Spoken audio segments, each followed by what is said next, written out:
enjoy the dedication and drive to being the best and the teamwork.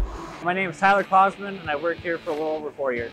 My name's Adrian Treadle, and I'm a CNC machinist, about 7 years.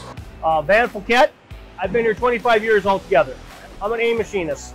Basically, we'll take the raw castings, they come from sandblast, the trucker, he or she will bring them to us, and then we'll load our program, we'll load the parts, load the fixtures, parts go onto the fixtures, and then we machine them to size, whatever the print calls out. And then afterwards, we'll check it, make sure everything's the size, everything's going, the depth of the holes, the taps, the interior, we'll check our measurements, whatever's critical to our operation.